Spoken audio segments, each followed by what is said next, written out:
1446 ختم ہو گیا اور 1447 کی آج پہلی تاریخ ہے، یعنی آج 1 محرم ہے۔ اسلامی سال کے اعتبار سے آج نیا سال ہے، نئے سال کی پہلی تاریخ ہے جو جمعے کے دن سے شروع ہو رہی ہے۔ اس کو ہم کہتے ہیں ہجری سال، یعنی ہجرت والا سال۔ اس کا کیا بیک گراؤنڈ ہے، کیا ہسٹری ہے، میں ذرا سا شارٹلی آپ کو بتاتا ہوں۔ سرکار دو عالم صلی اللہ علیہ وسلم نے نبی بنائے جانے کے بعد آپ نے 13 سال مکے کے اندر گزارے۔ مکے کے اندر آپ نے اسلام کی دعوت دی، لوگوں کو سمجھایا، اسلام کی تبلیغ کی۔ بہت سے لوگوں نے قبول کیا مگر زیادہ تر لوگوں نے ایکسیپٹ نہیں کیا، بلکہ وہ آپ کے دشمن بن گئے۔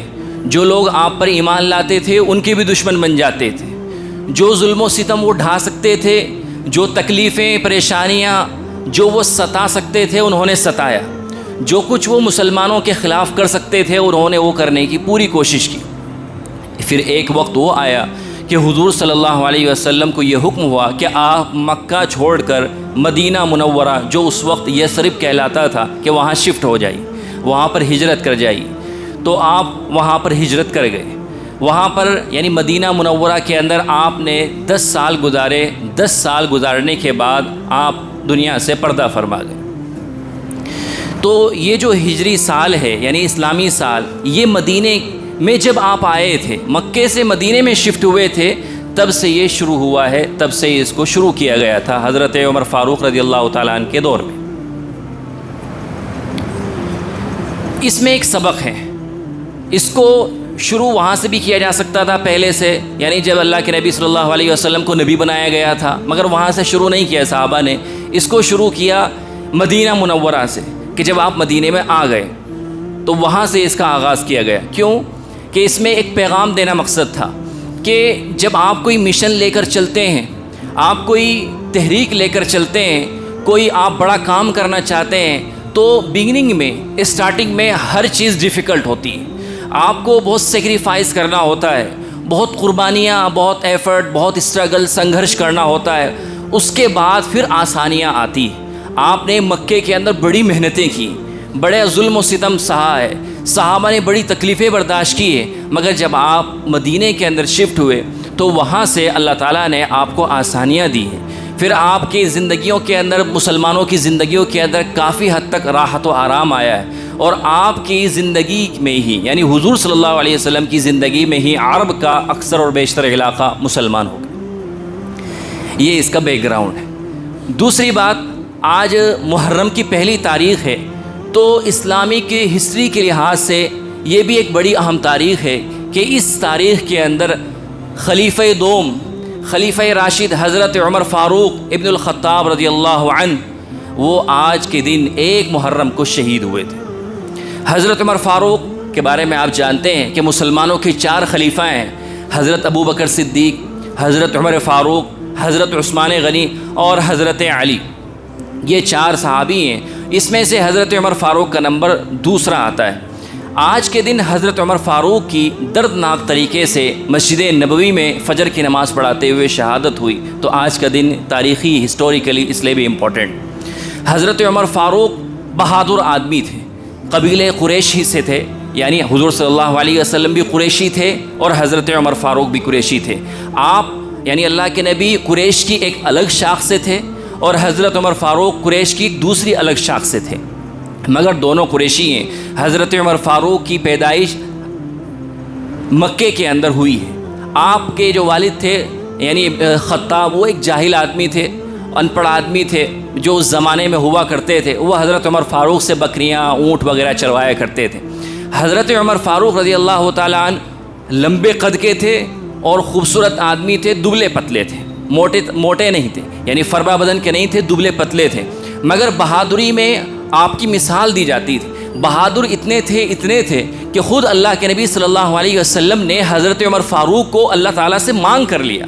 آپ نے یہ دعا کی کہ پروردگار یا تو اسلام کو عمر بن ہشام یعنی ابو جہل کے ذریعے عزت دے، یا عمر فاروق کے ذریعے عزت اور قوت عطا فرما۔ یہ مبارک دعا حضرت عمر فاروق رضی اللہ تعالیٰ عنہ کے حق میں قبول ہوئی، اور حضرت عمر فاروق کے جو اسلام لانے کا واقعہ ہے کہ وہ حضور کو نعوذ باللہ قتل کرنے کے لیے چلے تھے، مگر ان کو کیا معلوم تھا کہ میں جس کا سر لینے کے لیے جا رہا ہوں، جس کی گردن لینے کے لیے جا رہا ہوں، میں اپنی گردن اسی کے سامنے جھکا کر آ جاؤں گا۔ حضرت عمر فاروق حضور صلی اللہ علیہ وسلم پر اس وقت ایمان لے آئے۔ بعد میں بہادر، میں نے کہا نہایت بہادر آدمی تھے، تو ان کی بہادری کے واقعات سے تاریخ بھری پڑی ہے۔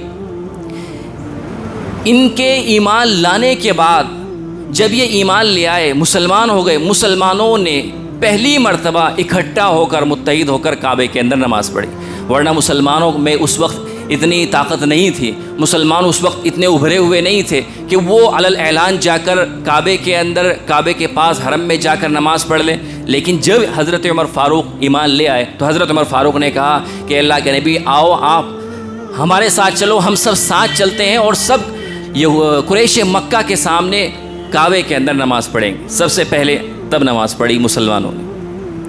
یہ حضرت عمر فاروق کی بہادری تھی کہ کسی آدمی کی یہ ہمت نہیں ہوئی کہ کچھ کہہ سکے۔ جب مکے سے مدینہ شفٹ ہونے لگے تو حضرت عمر فاروق رضی اللہ تعالیٰ بھی مکے سے مدینہ جا رہے ہیں، تو اس وقت مسلمان بہت چھپ چھپ کر جاتے تھے، لوگوں کو بتاتے نہیں تھے کہ میں جانے والا ہوں۔ کیوں؟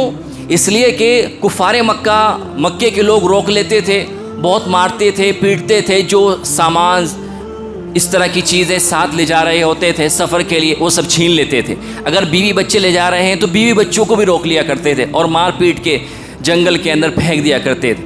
مگر حضرت عمر فاروق بہادر آدمی تھے۔ حضرت عمر فاروق نے جب مکے سے مدینہ ہجرت کا ارادہ کیا تو آپ سب سے پہلے کعبے کے اندر گئے، کعبے کا طواف کیا۔ وہاں پر مکے کے جو قریش کے بڑے بڑے سردار تھے، بڑے بڑے لوگ تھے، سب بیٹھے ہوئے ہیں۔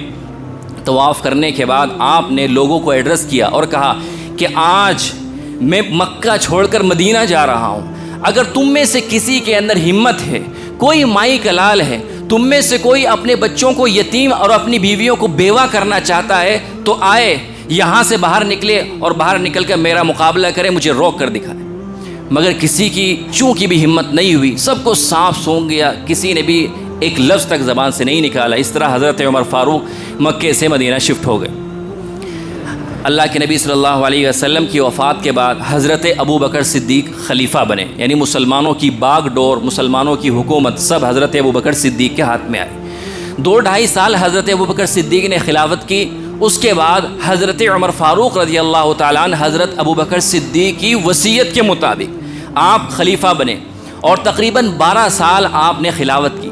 حضرت عمر فاروق رضی اللہ تعالیٰ عنہ کی جب زندگی کو پڑھتے ہیں تو آپ کو حیرت ہوگی، آپ تعجب میں پڑ جائیں گے کہ یہ کتنی بڑی شخصیت ہے اور کتنی بہادر شخصیت ہے، کتنی انصاف پسند شخصیت ہے۔ حضرت عمر فاروق نے اسلامی قانون کی سپرمیسی کو قائم کیا، یعنی قانون کی نظر میں سب برابر ہیں، سب ایکول ہیں، کوئی سپیریئر نہیں، کوئی انفیریئر نہیں، سب کے لیے قانون برابر ہے۔ یہاں تک کہ ایک عام مسلمان ہے اس کے لیے بھی وہی قانون ہے، ایک خلیفہ ہے اس کے لیے بھی وہی قانون ہے، خلیفہ کا بیٹا ہے اس کے گھر کا آدمی اس کے لیے بھی وہی قانون ہے۔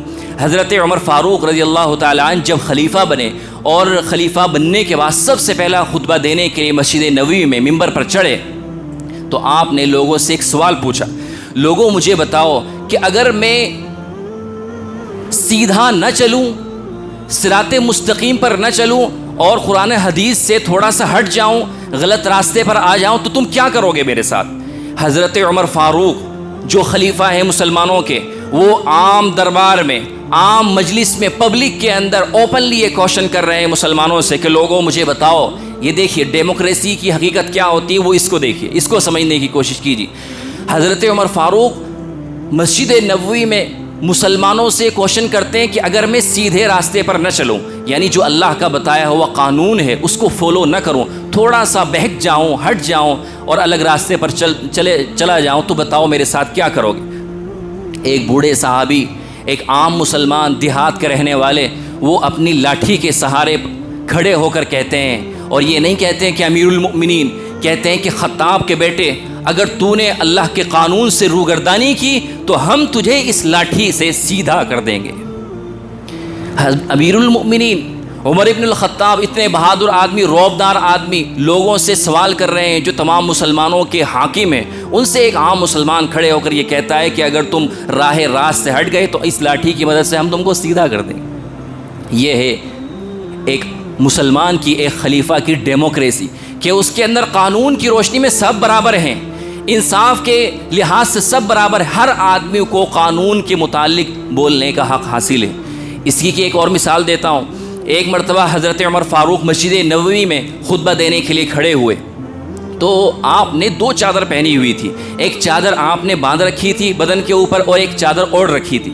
تو ایک مسلمان کھڑے ہو گئے کہ امیر المؤمنین ہم آپ کی بات نہیں سنیں گے، آپ کا خطاب نہیں سنیں گے۔ کیوں نہیں سنیں گے؟ کہ اس لیے کہ جو مال مدینہ کے اندر آیا تھا آپ نے اس میں سے، یعنی چادر والا مال، تو آپ نے ہر مسلمان کو ایک ایک چادر دی، آپ نے ہر مسلمان کو ایک ایک چادر ڈسٹریبیوٹ کی، مگر ہم دیکھ رہے ہیں کہ آپ نے اپنے لیے دو چادر لی ہوئی ہے، ایک آپ اوڑھے ہوئے ہیں اور ایک آپ پہنے ہوئے ہیں۔ حضرت عمر فاروق نے کہا کہ اس بات کا جواب میں نہیں دوں گا، میرا بیٹا عبداللہ دے گا۔ عبداللہ کو بلایا کہ عبداللہ کھڑے ہو جاؤ، جواب دو اس بھائی کو۔ حضرت عبداللہ وہ بھی بڑے صحابی ہیں، انہوں نے جواب دیا کہ والد صاحب ایک چادر اپنی پہنے ہوئے ہیں جو ان کے حصے میں آئی تھی، اور ایک چادر میری پہنے ہوئے ہیں جو میرے حصے میں آئی تھی، میں نے اپنی والی چادر بھی والد صاحب کو دے دی۔ ایک عام مسلمان، ایک عام سٹیزن، ایک عام ناگرک وقت کے حاکم سے، حکمران سے سوال کرتا ہے کھڑے ہو کر، اور بھرے مجمع میں کرتا ہے۔ آج اس کی کوئی مثال پیش کر سکتا ہے؟ کوئی اس کی مثال پیش نہیں کر سکتا۔ یہ حضرت عمر فاروق رضی اللہ تعالیٰ عنہ کا دور ہے۔ حضرت عمر فاروق رضی اللہ تعالیٰ عنہ کے دور میں امن، سیکیورٹی، پیس، شانتی اتنی زیادہ تھی کہ ایک عورت تنے تنہا اکیلی اگر مدینے سے مکہ سے مدینہ یا طائف یا کسی اور دور دراز علاقے میں زیورات پہن کر اکیلے سفر کرتی تھی تو کسی کی یہ ہمت اور مجال نہیں تھی کہ کوئی اس کو ٹچ کر دے۔ اتنا لمبا سفر کر رہی ہے، ایک عورت تنے تنہا ہے، کوئی ساتھ میں نہیں ہے، اکیلے سفر کر رہی ہے، کسی ڈاکو کا، کسی بدماش کا، کسی ریپسٹ کا کوئی خوف نہیں کہ کوئی اس کی عزت پر ہاتھ اٹھا دے۔ یہ حضرت عمر فاروق رضی اللہ تعالیٰ عنہ کے زمانے کا انصاف اور عدل ہے۔ اپنی رعایا کی، اپنی جنتا کی اتنی فکر رہتی تھی کہ راتوں رات سفر کرتے، راتوں رات گشت کیا کرتے تھے۔ رات میں عشاء کے بعد گشت کر رہے ہیں، گلیوں کے اندر گھوم رہے ہیں، دیکھ رہے ہیں کہ کہیں کوئی مسئلہ تو نہیں ہے، کوئی ایشو تو نہیں ہے۔ ایک مرتبہ آپ گشت کر رہے تھے، حضرت عباس جو اللہ کے نبی صلی اللہ علیہ وسلم کے چاچا ہیں، ان کے ساتھ گشت کر رہے، گشت کرتے ہوئے ایک گلی میں ایک گھر سے آپ کو رونے کی آواز آئی۔ آپ قریب گئے، آپ نے دیکھا کہ بچے رو رہے ہیں۔ آپ نے کنڈا کھٹکھٹایا، دروازہ کھٹکھٹایا تو ایک عورت سامنے آئی کہ یہ بچے کیوں رو رہے ہیں، کیا بات ہے؟ تو انہوں نے کہا کہ ہمارے پاس راشن نہیں ہے، کھانے پینے کے لیے کچھ نہیں ہے۔ تو حضرت عمر کو نہیں پہچان رہی کہ کون ہے یہ۔ حضرت عمر فاروق نے کہا کہ آپ نے خلیفہ کو اطلاع نہیں دی، آپ کو جانا چاہیے تھا۔ تو اس نے جواب دیا میں کیوں جاؤں؟ خلیفہ کی یہ ذمہ داری ہے کہ وہ اپنی جنتا کا خود خیال رکھے، اس کو معلوم ہونا چاہیے کہ میری جنتا کس حال میں ہے۔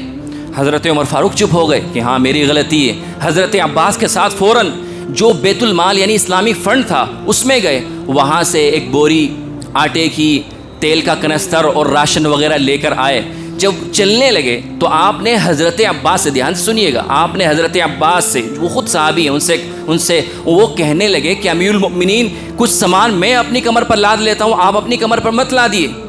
حضرت عمر فاروق رضی اللہ تعالیٰ عنہ نے بڑا تاریخی جواب دیا، وَلَا تَزْرُ وَازِرَةٌ وِزْرَ أُخْرَىٰ، کہ عباس آج تو تم میرا بوجھ یہ اٹھا لو گے، مگر کل قیامت کے دن جب اللہ تعالیٰ مجھ سے سوال کرے گا تو میرا بوجھ نہیں اٹھا سکو گے، میں خود اپنا بوجھ اٹھاؤں گا اور یہ سارا سامان میں اپنی کمر پر لاد کر خود دے کر آؤں گا۔ یہ حضرت عمر فاروق رضی اللہ تعالیٰ عنہ۔ حضرت عمر فاروق کی شخصیت، اللہ کے نبی صلی اللہ علیہ وسلم فرماتے ہیں لو کان بعدی نبی لکان عمر، کہ اگر میرے بعد کوئی نبی بنائے جانے کے لائق ہوتا، نبوت کا سلسلہ چلتا رہتا تو عمر کو نبی بنایا جاتا۔ حضرت عمر کی یہ شخصیت۔ حضرت عمر کے بارے میں اللہ کے نبی صلی اللہ علیہ وسلم نے فرمایا کہ عمر جنتی ہے، جنت میں میرے ساتھ رہیں گے۔ جنت 10 صحابہ ایسے ہیں جن کو کہا جاتا ہے عشرہ مبشرہ، کہ جن کو اللہ کے نبی صلی اللہ علیہ وسلم نے زندگی میں ہی یہ خوشخبری سنا دی تھی کہ تم جنت میں جاؤ گے اور جنت میں میرے ساتھ رہو گے۔ اس میں سے دوسرا نمبر حضرت عمر فاروق رضی اللہ تعالیٰ عنہ کا آتا ہے۔ سادگی اتنی کے کپڑوں پر پیوند لگے ہوئے ہیں۔ ایک مرتبہ مدینے کے اندر قحط پڑ گیا، قحط یعنی خشک سالی ہو گئی، بارش نہیں ہو رہی ہے، اناج نہیں ہو رہا ہے، کھیتی باڑی نہیں ہو رہی ہے، کھانے کی قلت ہو گئی ہے۔ تو حضرت عمر فاروق نے جب تک قحط باقی رہا گوشت کے ہاتھ نہیں لگایا۔ آپ نے زیتون کا تیل جو اس وقت چلتا تھا، جو وہاں چلتا ہے، اس کے ہاتھ نہیں لگائے، آپ صرف خشک روٹی پانی میں ڈبو کر کھاتے تھے۔ یہ حضرت عمر فاروق رضی اللہ تعالیٰ عنہ کا عدل۔ اور یہ کون آدمی ہے؟ 22 لاکھ مربع میل زمین پر حکمرانی کرنے والا۔ 22 لاکھ مربع میل کو اگر آج کے لحاظ سے ہم دیکھیں تو تقریباً 20-22 ممالک، 20-22 کنٹری 22 لاکھ مربع میل کے اندر آتے ہیں۔ آج کا پورا حجاز یعنی سعودی عرب، قطر، کویت، دبئی جس کو کہتے ہیں UAE، یونائٹڈ عرب ایمریٹس، یہ متحدہ عرب امارات، اس کے علاوہ عمان، یمن، مصر جس کو ایجپٹ کہتے ہیں، مصر کے علاوہ لیبیا کا کافی حصہ، جورڈن پورا حضرت عمر کی خلافت کے زمانے میں، اس کے علاوہ شام جس کو سیریا کہتے ہیں، شام کے برابر میں فلسطین، اور فلسطین کے برابر میں جو آج ناجائز ریاست اسرائیل ہے وہ پوری کی پوری۔